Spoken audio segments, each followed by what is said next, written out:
So, can a computer, an algorithm, actually write a hit song, or a symphony, or a ballad that makes you feel something? It's a wild thought, right? Today, we are diving deep into AI-generated music. This tech is moving so fast, it's forcing us to ask some really big questions, like what even is art, and who or what gets to create it? And really, at the heart of this whole thing is this massive tug of war. On one side, you've got this incredible new technology, and on the other, our very human connection to art. You know, this quote just nails it. It's from a student who heard an AI song at an open mic, of all places. And it perfectly captures that gut feeling a lot of us have, right? That sense that when a machine is behind the music, something essential is just missing. So, that's the big question we're going to tackle today. Can an algorithm really do it, or does real art need that human touch? We're going to look at the tech that makes it all happen, jump into the big debate about what's authentic, and, yeah, we're also going to talk about what this means for actual musicians trying to make a living. Okay, so how on earth does an AI actually write a song? I mean, what does that even look like? Before we can get into the whole debate, we've got to understand the tech. And the big revolution here, the thing that changed the game, is something you might have heard of called the transformer model. So, think of it like this. What makes these models such a huge leap forward is their memory. They can actually grasp long-term structure. See, older AI might string together a few nice-sounding notes, but it would forget what it just did, like a second later. Transformers? No. They can understand that a melody you hear in the first verse needs to connect to the chorus way later in the song. And that's the secret sauce, right? That's what makes the music feel coherent, not just a random jumble of notes. And it's not like there's just one kind of AI composer out there. Not at all. Take this one, for example, the Transformer VAE. Yeah, I know, the diagram looks super complicated, but don't worry about it. Just think of this one as the master architect. Its whole job is to think about the big picture. It takes a musical idea, simplifies it, and then builds it back up with a solid, coherent structure. It's all about the overall form of a long piece. Then there's this one, the multi-track music transformer. This one's more like a band leader. Its special skill? Juggling a whole bunch of instruments at once. It makes sure the drums, the bass, the melody, everything plays together perfectly, in time and in tune. Now this is where it gets really interesting, because it shows how AI can be more of a partner. This is MuseGAN, and it's built for collaboration.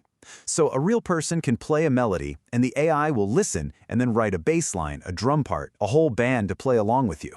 It's like having a virtual jam session on demand. And finally, you've got your specialist, the hit maker. The pop music transformer has basically been listening to nothing but hit radio for its entire life.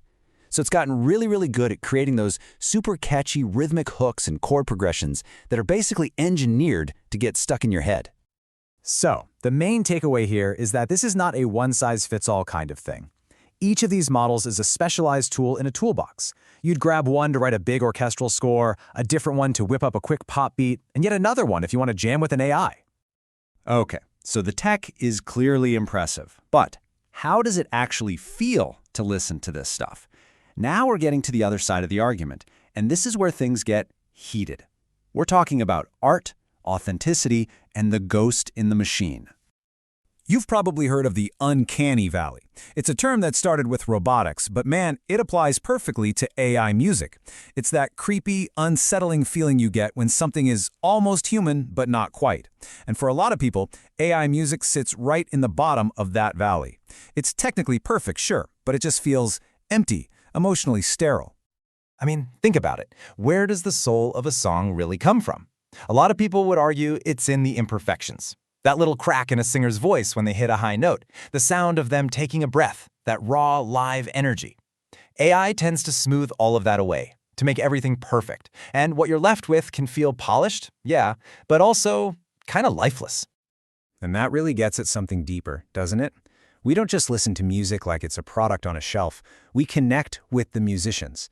We get invested in their stories, their struggles, their intentions. The art isn't just the song, it's the person behind the song.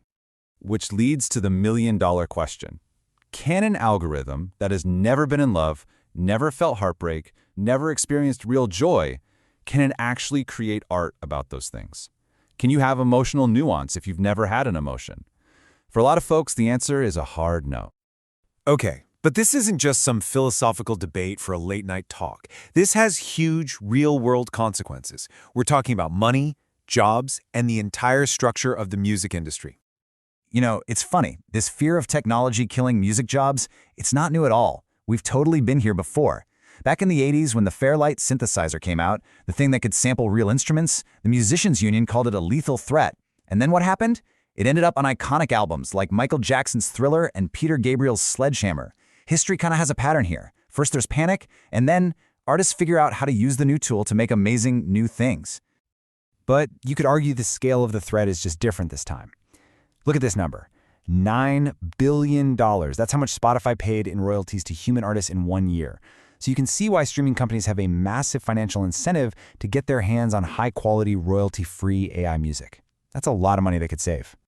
And the people who might feel this first are the working musicians. We're talking about composers who make background music for commercials or audio engineers who master tracks. AI is already getting good enough to do that stuff. And the real fear is that those entry-level jobs, the gigs that let you pay your rent while you're trying to make it, they could just vanish. So where does this all leave us? Is AI really going to be the end of the human musician? Or is it just the next synthesizer, the next drum machine, just another tool in the artist's toolkit? Well, the most likely future probably isn't a battle between human and AI, but a fusion of the two. Artists are already starting to use AI as a creative partner, a collaborator, a tool to spark new ideas or handle the boring, tedious stuff. Just like the synthesizer before it, it'll probably end up augmenting human creativity, not replacing it.